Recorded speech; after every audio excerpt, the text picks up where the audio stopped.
Get this and get it straight. Crime is a sucker's road, and those who travel it wind up in the gut of the prison of the grave. It could have been perfect. Snowbound in a mountain lodge with a girl who was falling in love. But also present were a widow sick with rage, a bitter old woman, and a jealous man. All with reason to hate me more than anyone else in the world. It happened like this. From the pen of Raymond Chandler, outstanding author of crime fiction, comes his most famous character in The Adventures of Philip Marlowe.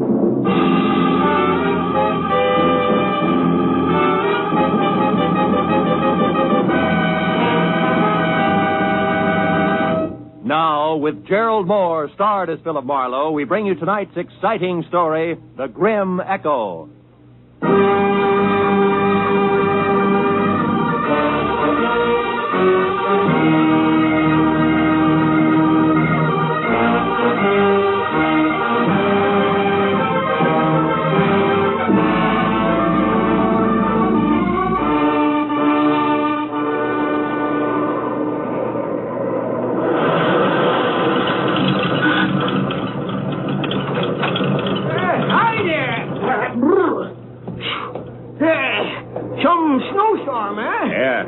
Pretty thick. Yeah.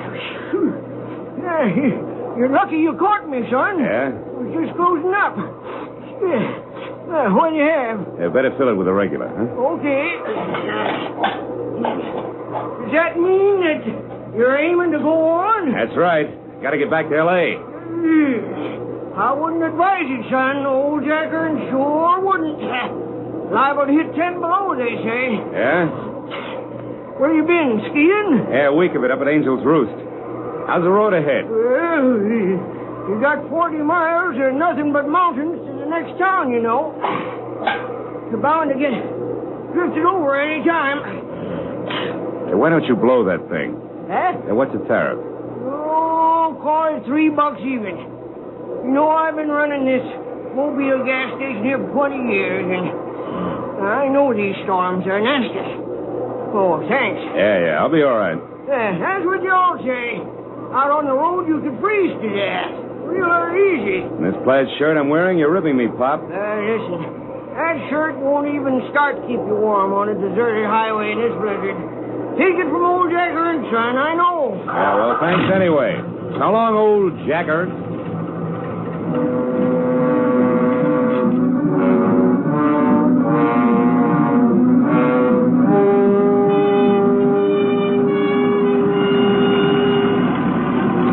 A solid nerve-wracking hour to make 12 miles. I began to realize just how right old Jack Ernst, the gas station boy, had been when the road ahead was lost completely in a constant racing blur of white. Transformed every rise into a treacherous barrier I had to batter my way through.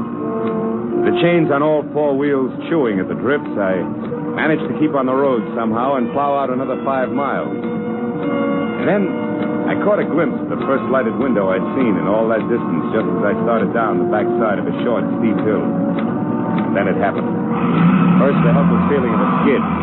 Before I could do anything about it, I was off the road, in the ditch nose first and hood deep, in a culvert drifted full of snow. I forced the door open and floundered back up to the road. I knew there was no chance of getting the car out without help, and lots of it.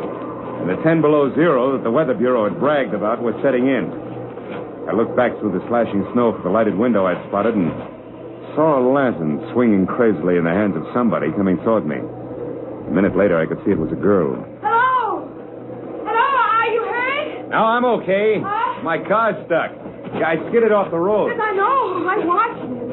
Oh, my. No chance of getting it out of there tonight. No. That's bad. Maybe tomorrow, if the blizzard lets up, we can get you out. Meantime, you better come on up to the lodge, mister. Lodge? Uh-huh. You mean I slid off the road right in front of a tourist lodge? Oh, boy, how can I be that lucky? Well, maybe it's fate. We're not open for business in the winter, but on a night like I this... know what you mean, believe me. I really appreciate it. It'll get tough staying out here. Oh, by the way, my name's Marlowe, Philip Marlowe. I want to pay you for... Did you say Philip Marlowe? Yeah, something wrong with What's you? your business, Mr. Marlowe? Oh, well, I'm a private detective from L.A. I've been Then it skiing. is you. I don't care where you've been or where you're going. You'll get no help from me, Mr. Philip Marlowe, you understand? I'd rather give shelter to a dirty dog. I hope you freeze, do you hear? I hope you freeze to death. She was a thin girl with black, hollow eyes. full of hate for me. She didn't stop or look back all the way to the door, just ran in and slammed it shut. I couldn't understand it. Even on my worst day, my reputation never was that bad. I didn't wait around to worry about it because I was cold. Besides, I wanted to know why the good name Philip Marlowe was such poison at a place I'd never heard of before. I waded up to the heavy rustic door and looked in through a tiny window. All I could see was one corner of what had to be a big room. It was log, leather, and Navajo rugs, dominated by an enormous fireplace that filled every nook with a warm, dancing glow. Poison or no, I wanted in.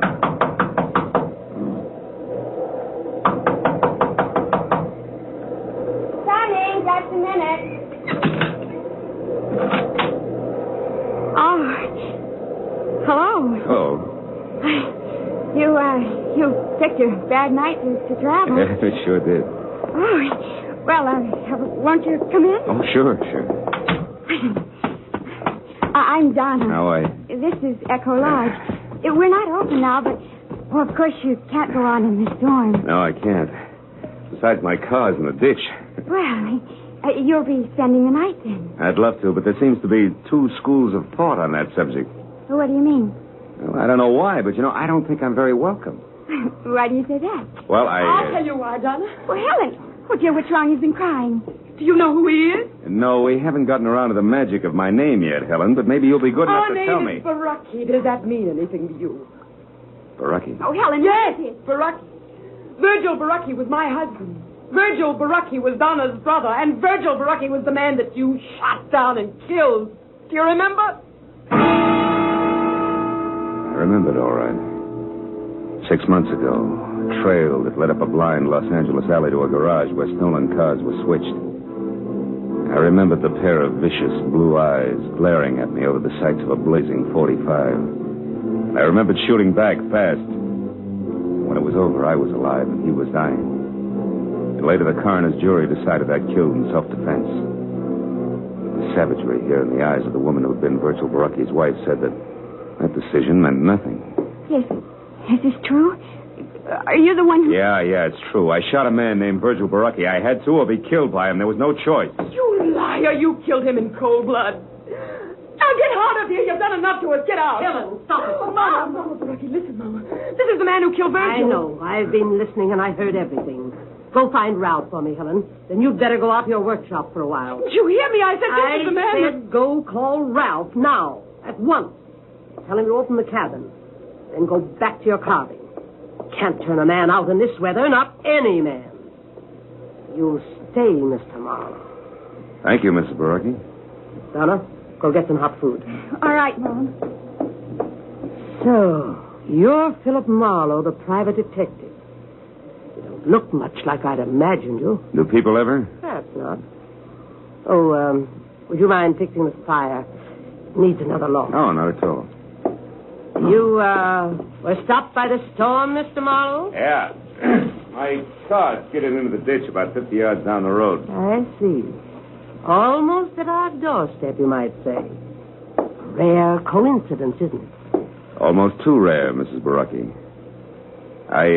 I'm sorry the circumstances are painful for you. I've grown used to that kind of pain, having lost both a husband and a son. Fate up to now has never been very generous. Do you believe in fate, Mr. Marlowe? I don't know. Oh, some things happen for which there's no explanation, maybe, no explanation? Who knows? Perhaps everything happens according to a prearranged schedule. And for a purpose. Oh, come on. You don't really think I was deliberately shoved off the road at exactly this spot for a reason? Oh, you might admit it's strange, though, that there was a house nearby just when you needed one, and that it was our house. Oh, thank you, Donna. Oh, it's only soup, but it's hot and good, and it's fresh bread. The coffee will be ready in a few minutes. Go ahead, Mr. Marlowe. Sit down. It'll do you good. Thanks. Looks wonderful. In the meanwhile, I'll check up on Ralph. He should have the cabin ready by now. It's small, but you'll be comfortable. There's a fine big oil heater in it. I haven't worked one for years. You won't have any trouble. Tell me, who is this Ralph? Ralph Tolman, a young fellow who lives near here. Ralph works for us in the summer. And looks after us in the winter. He's staying over tonight because of the storm. He was my son's best friend. Oh, don't let the soup get cold, Mr. Marlowe. The soup was thick and delicious, and the coffee was rich, black, and steaming. Donna sat across the table and watched me eat. There was no hatred in her eyes. I looked for it closely. It wasn't even animosity. Only confusion and, for some reason, a shadow of fear. But as an hour slipped by and the conversation came easier, the shadow disappeared. Her eyes even began to smile a little. When I'd finished down to the third cup of coffee and started to help her clear the table, the cup slipped. We both grabbed for it, caught one slim inch from breaking, and wound up together on the floor. Our faces close. Why, Phil, we did it. What a team. Table waiters or jugglers? Oh, we could double as both and make a fortune. Oh, Ralph. Yeah, Ralph. What's going on? We almost dropped a cup. Uh-huh. It sure would have been too bad, wouldn't it, Donna? You only got about 50 like that one. I don't know why it's so important to you, but for what it's worth, I was the one who dropped it. It's not important to me. I guess other things aren't so important to Donna either. Think you can get it out to the kitchen now without any more help, Donna? Ralph, it's high time that you...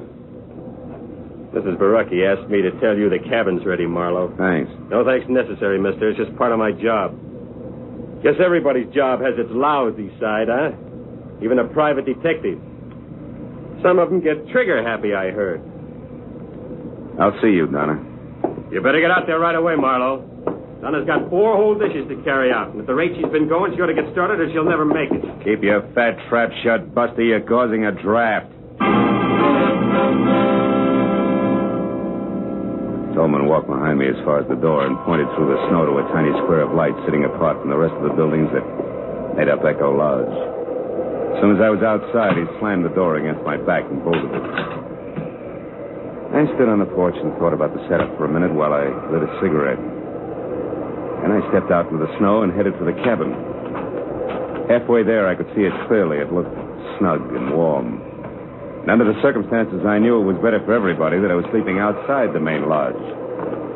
But then I saw a sudden flash and felt the impact before anything else. Right in front of me, the cabin lurched. One entire wall burst out and the roof collapsed. A second later, as I ran toward what was left of it, I could hear the others coming. The cabin blew up. They hit him under the floor. Phil, are you all right? Yeah, I'm okay, Donna. What happened, Marlowe? I don't know, Tolman. Must have been the heater, but I can't understand it. The heater exploded? Yeah, Helen, that's the way it looks. But it was working okay when I left. I guess it's not going to burn, though. The snow's put it all out. Phil, just another few seconds and you'd have been in there. You'd have been killed. Yeah, maybe that was fate, too, huh? Maybe. Donna, get away from here. Helen! I wish you had been in there, Marlowe. You deserve it. Stop it, Helen. He's got no business here. Stop it. Oh, let me alone. Good Lord, after what he's done to us, how can you bear even to look at it? Oh, Helen, come back here. Let her go. This is an accident, Donna. An accident, you hear? They happen. Don't say, Mr. Marlowe. Oh, sure. Everybody knows accidents will happen, Mrs. Barucki. Of course. Oh, then let's get back into the house before we freeze to death. You can have my room now. I'll sleep with Donna. Come along, all of you.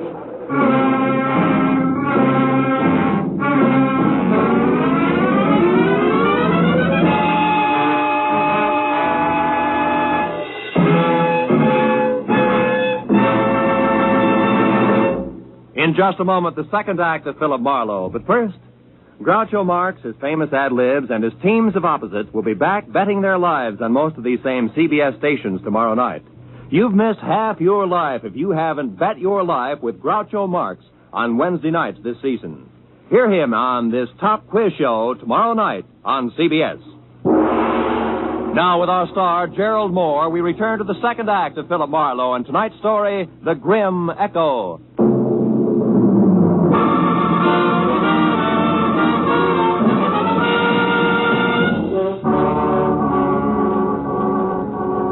It was a dreary little procession that trudged back toward the lodge again from the shuttered cabin. I said nothing and pushed hard against the storm as far as the front door. But when they were all inside, I ducked back into the biting blizzard and ran down to my car in the 38 I kept in the glove compartment there. I figured it would be a warning comfort through the long, cold night ahead. Until I saw that somebody else had figured the same way. The lock on the glove compartment had been sprung and the gun was gone. Now there was no doubt about the explosion. It had been no less accidental than Lucretia Borgia working over an after-dinner drink. As I hurried back to the lodge, I suddenly felt the kind of inside cold you can't ever blame on the weather around you. But a moment later, that same cold began to thaw. Because huddled at the edge of the lodge steps ahead was Donna. Phil, where have you been? What have you been doing? Everything's going to be all right. Oh, Phil, please. Why did you go down to your car? Well, I'll tell you, but you're going to be sorry. Sorry? That you got so upset over nothing. I wanted to get some cigarettes out of the glove compartment. It was fresh out. That was your only reason? Cigarettes? Sure. Now, come on, huh? You got to worry. Let's do it where we can both be warm. Come on over to the fire. I'm a city boy, you know. This cold isn't doing me any... Hey, Donna.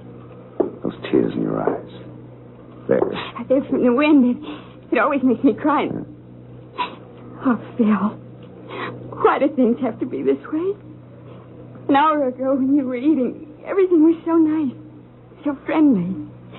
And then suddenly Ralph angry, the explosion, Helen screaming and clawing at your mama. Yeah, I know what you mean. But look, baby. Listen to me hard, huh? Yes? You see, the things you just spoke of, Ralph, the explosion, Helen, all of it, all the trouble, it belongs to tonight, like the blizzard out there. Oh, it's raging now, sure, but tomorrow, or maybe a little after tomorrow, it'll stop. Everything will look bright and clean to you. Honest, honey, that's the way it'll be. All the way around. Believe me? Oh, Phil, I want to, but... But what? But you're talking about tomorrow. I'm worried about tonight. I'm afraid, Phil. Awfully afraid.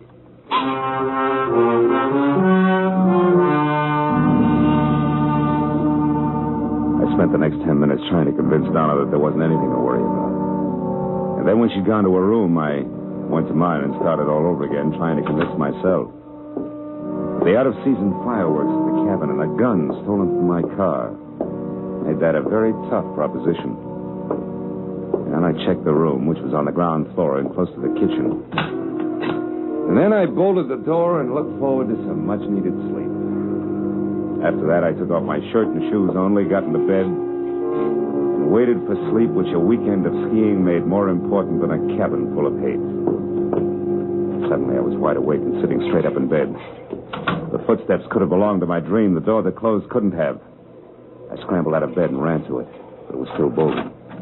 So I turned to the single closet in the room and opened it sharply. It was empty, except for a long, thin finger of light that streamed through a keyhole. A keyhole that belonged to a door at the rear of the closet that gave out onto the kitchen. Obviously, the closet had once been a pantry. I tried the door, but it was bolted from the kitchen side. I got into my shoes, grabbed my shirt, and ran out of the room, around to the kitchen, and smack into a very surprised Ralph. Oh, Marlowe, what are you doing up and roaming around? I'm a sleepwalker. What's your excuse? Come on, let's have it. I'm through playing target for tonight. Target! Your hands off me, Marlowe. When I know why you're here and exactly what's on your mind, I will, not before. Well, have we come to terms? All right, let go. I'm here because my room is on the ground floor, and I heard somebody cross through the house and come into this kitchen. So I decided to investigate. You're a liar. You were in my room, Tolman, and you know it. You got in through the door that leads into the closet. Come on, Buster, let's level. We're keeping each other awake. Listen, Marlowe, I don't like you. Honest? And I don't like the way you and Donna are... The way we're what? Come on, boy, get it off your chest. Never mind that now. Look at this. Wood shaving, so what? Yeah, found it near the door to the closet in your room. Might also be the answer to who your visitor was. She left her calling card. What do you mean, calling card? Helen. She's always covered with these shavings. She makes things out of rough pine. Where is this workshop of hers, Tolman? Out in the back. Just beyond the barn. What are you going to do, Marlowe? Not that it's any of your business, but I'm going to see the lady, and I'll see you.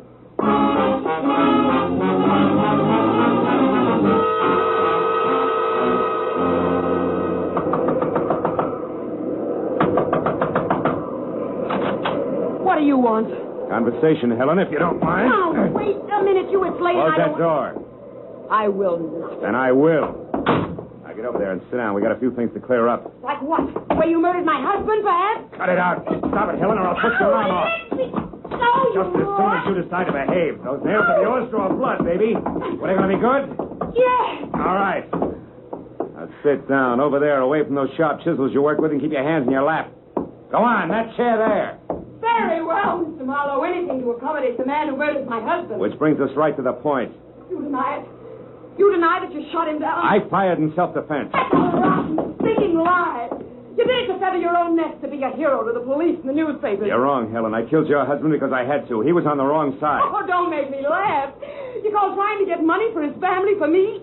You call that being on the wrong side?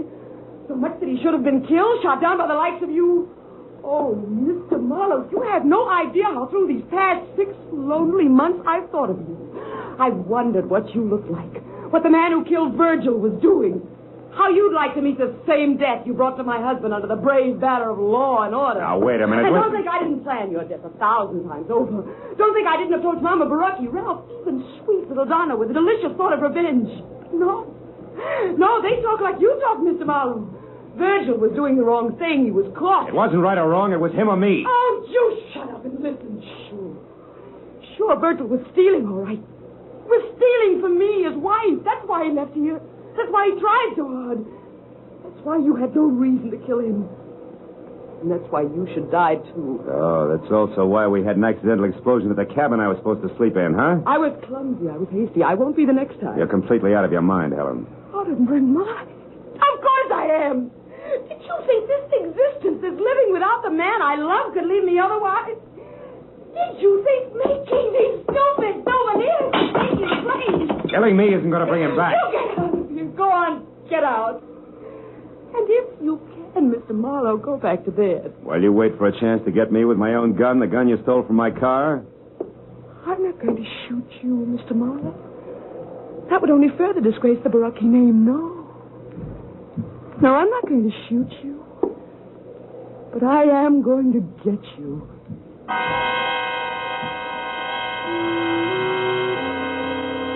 For a long, chilling moment, I stared into the eyes of the half-crazed woman standing in front of me. The ice-cold, bottomless eyes that a cancerous hate had destroyed as something human. And as I turned and started out of the room, I knew that I'd made a mistake that night. Virgil Baraki had died in my arms. A mistake I had to correct before it was too late. And there was nothing left of Helen but the ruthless machinery of a mind dedicated to murder. I headed back to the house to talk with Mama Baraki, which I figured had to be the first immediate step. When I'd gone only a dozen yards from the workshop, I stopped. Phil, I'm over here. Donna, what are you doing out here? I couldn't sleep, Phil. I was too worried about you. And then when I saw you leave the house from my window and head for the workshop, Phil, your face. Oh, it was Helen. She got a little upset in there. A little? I couldn't look at you. Your pocket ripped off your shirt, your face scratched. Oh, it's all right, Phil, Donna. No. Hey, my pocket ripped off. The gun. Oh, Phil, what is it? Tell me, please. Now, hold it, Donna. Give me a second. Yeah, sure, it adds, all right. Now, look, get over there inside the barn and scream. Long and loud, huh? Scream? Yeah, it's our only chance. Go on, do as I say, Donna. Scream. All right. I'll do it, Phil, whatever you say.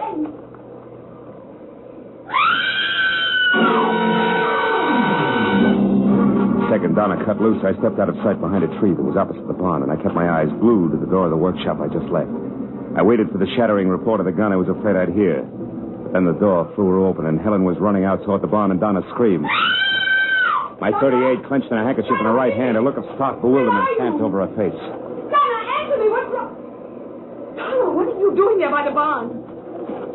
I don't know. What do you mean you don't know? Leave it to me, Helen. I'll have that gun back without further discussion. Yes. There. Now get back against that wall and don't move an inch. No.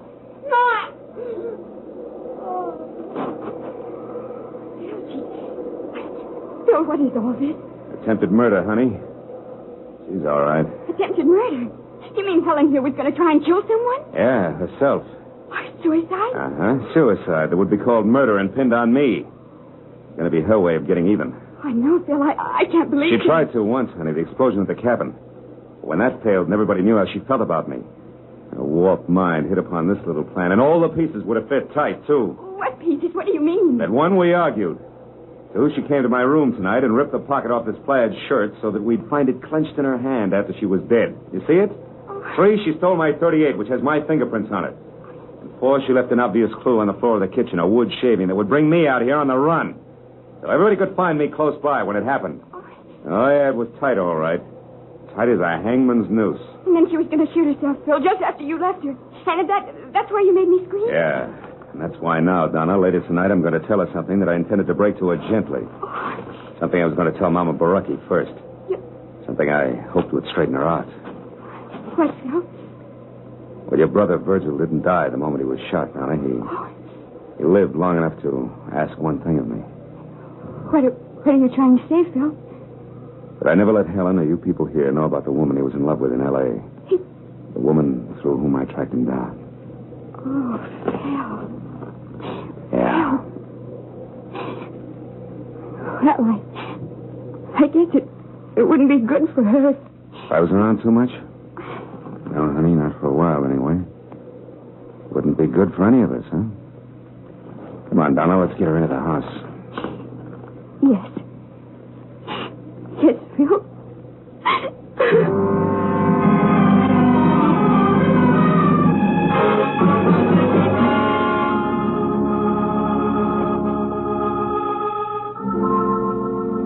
Well, it was the next morning. I went into the kitchen for some coffee and found myself all alone. Donna wasn't any place in sight. So I got my things together and walked slowly down to my car, and when I got in, I didn't feel like leaving. Not right away. And I was glad that warming up my motor was the smart thing to do. Gave me time to light a cigarette and think. Look around. Back toward Echo Lodge, where I could see Donna waving goodbye from an upstairs window. Yeah. I'd see her again in a little while. It was a small world, all right. Full of echoes. And just think how the web of paths we call coincidence had brought me and those who knew and loved Virgil together. Someday, maybe, Donna and I would be looking for each other. And those paths would make it a lot easier.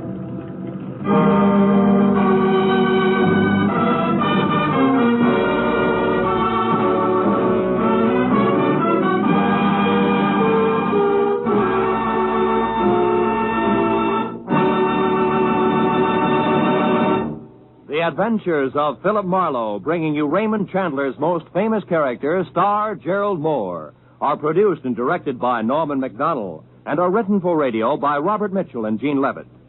Featured in the cast were Sammy Hill, Betty Lou Gerson, Verna Felton, Frank Gerstle, and Junius Matthews. The special music is composed and conducted by Richard Arant. Be sure and be with us again next week when Philip Marlowe says... This time a peddler of pulp paper love, a blackmailer with muscles, a south-of-the-border chiseler, a simpering prude, and a corpse in a bedroom, all had one thing in common. Each was a woman.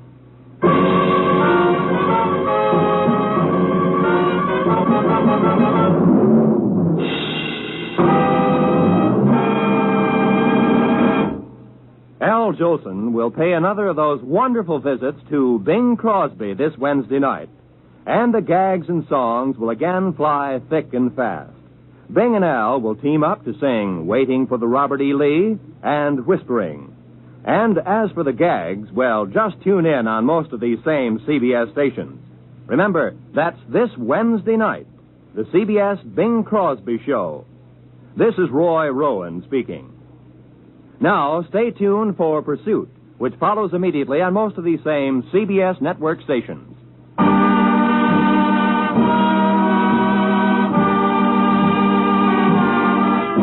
This is CBS, where you bet your life with Groucho Marx every Wednesday, the Columbia Broadcasting System.